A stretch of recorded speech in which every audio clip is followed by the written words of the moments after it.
Hoje faz 10 anos que a Comissão Nacional da Verdade apresentou seu relatório final.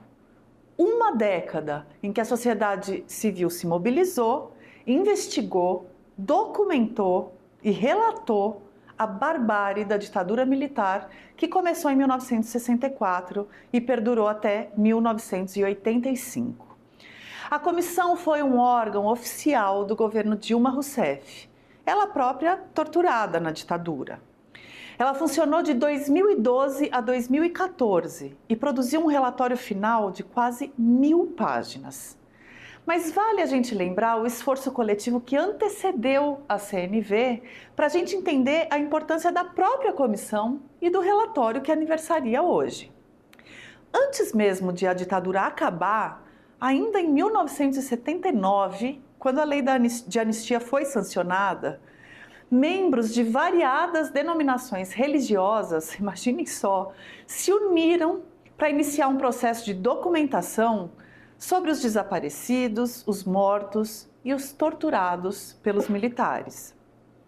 O arcebispo Dom Paulo Evaristo Arnes, o rabino Henry Sobel e o pastor Jaime Wright criaram uma equipe e se debruçaram sobre 707 casos que envolviam mais de 7.000 acusados em processos criminais e 10.000 em inquéritos policiais, em um total de quase 1 milhão de páginas. Essa iniciativa resultou no Brasil Nunca Mais, um material histórico de profunda relevância na preservação da memória e na luta por direitos humanos no Brasil. Saltando 10 anos, em 1995, foi publicado o dossiê de mortos e desaparecidos políticos a partir de 1964. Esse documento foi resultado da batalha de familiares desde a lei da anistia para sistematizar as informações disponíveis no relatório do Brasil Nunca Mais, nos acervos dos IMLs e das delegacias e em acervos privados de militares e ex-presos políticos. Ali foram apurados 339 casos de assassinatos e desaparecimentos no Brasil e no exterior durante os anos de perseguição política.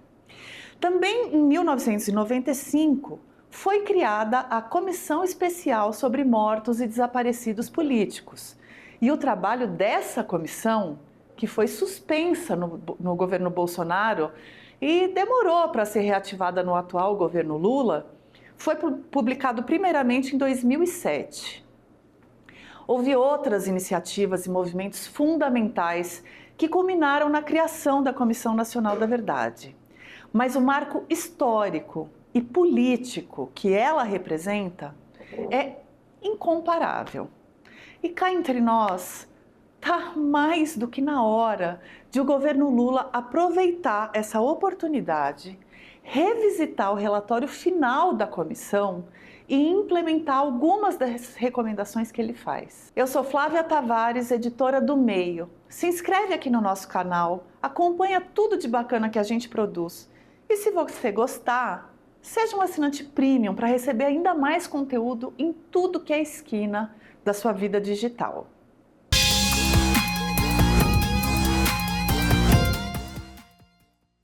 A Comissão Nacional da Verdade foi instituída por lei em 2011, com base em 4 deveres dos Estados, segundo o que regulam as normas e convenções internacionais de direitos humanos. O primeiro dever é o da memória e da verdade. É o de se preservar a história e de revelá-la em sua integridade para que ela não se repita. Outro dever é o da reparação. Essa reparação pode se dar de forma material, com indenizações, ou imaterial, com esforço didático para que se reconheçam os abusos, por exemplo. O terceiro dever é o da justiça, o de se processar e punir os assassinos e torturadores.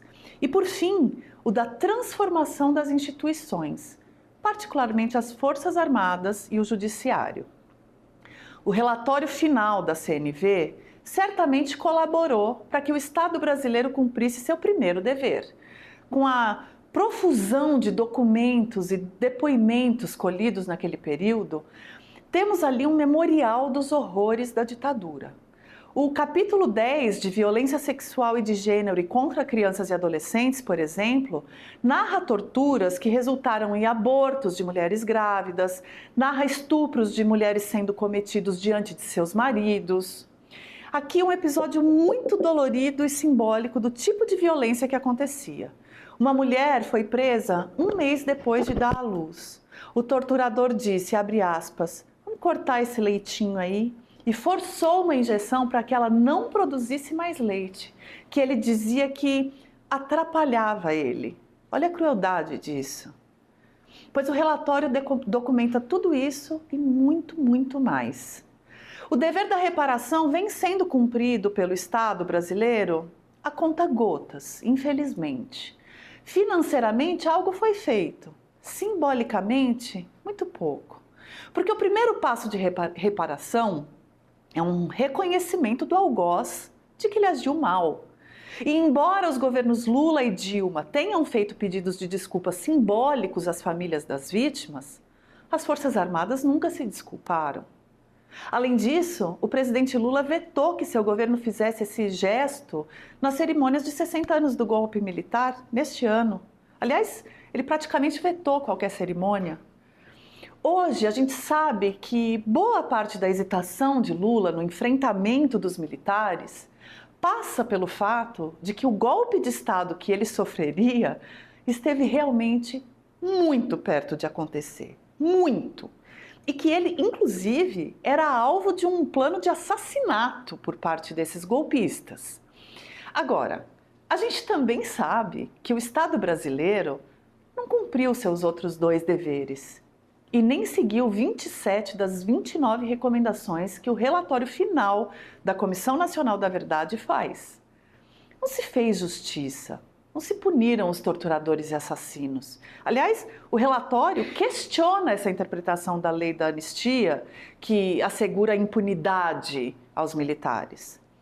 E está muito claro, não se promoveu uma transformação das instituições, né? Os militares seguem sem compreender seu próprio passado, sem abraçar de verdade a causa democrática, sem fazer o processo completo de transição. E o sistema de justiça segue com uma justiça à parte para os militares e, com relação aos civis, oferece um tratamento indigno e desumano a uma parcela grande da população, encarcerada quase aleatoriamente, ou morta nas comunidades, ou jogada de pontes por agentes de segurança. Olha, Dilma não teve condições políticas de levar adiante a implementação das recomendações, de todas as recomendações. Ela estava sob um tipo de pressão absurda. A sua coragem de bancar a criação da comissão é até hoje apontada como um dos motivos de seu enfraquecimento político. Vale lembrar disso, embora evidentemente não seja o único. Em seguida, Michel Temer toma posse e reempodera os militares no Planalto. E em 2018, vem o tweet do general Vilas Boas pressionando o Supremo Tribunal Federal na véspera de uma votação sobre um habeas corpus do Lula. Pula mais uns meses, Jair Bolsonaro é eleito e oficializa um governo militar. E aí vem a tentativa de golpe de 2022 e cá estamos nós, discutindo se é possível, enquanto sociedade, evitarmos que a família de um militar condenado e suspenso siga recebendo seu salário, ou se os militares da Marinha são mais trabalhadores do que o brasileiro comum, como sugere um vídeo. O relatório da CNV foi entregue num 10 de dezembro, Dia Internacional dos Direitos Humanos. E não é uma coincidência. Agora seria um excelente momento para reanimá-lo e para que o presidente Lula levasse a cabo as suas recomendações. O mundo está em guerra, com conflitos na Ucrânia e na Síria, e um único homem é o responsável por alterar uma ordem mundial estável desde a Segunda Guerra Mundial: Vladimir Putin. Como ele conseguiu enfrentar 5 presidentes americanos, revoltas internas, invadir países vizinhos, resistir a embargos internacionais e permanecer no poder por mais de 2 décadas? Descubra assistindo Putin e os Presidentes, mais um documentário da PBS, disponível no nosso aplicativo de streaming, o Meio Premium. Vladimir Putin is as cold-blooded as any foreign leader I have ever seen. An inside look at how 5 American presidents confronted Putin. President Putin simply speaks mistruth after mistruth and tries to misinform, but he does it as easily as he breathes. Leading to a dangerous new conflict with the West. If Russia is allowed to get away with this, it affects the entire international order.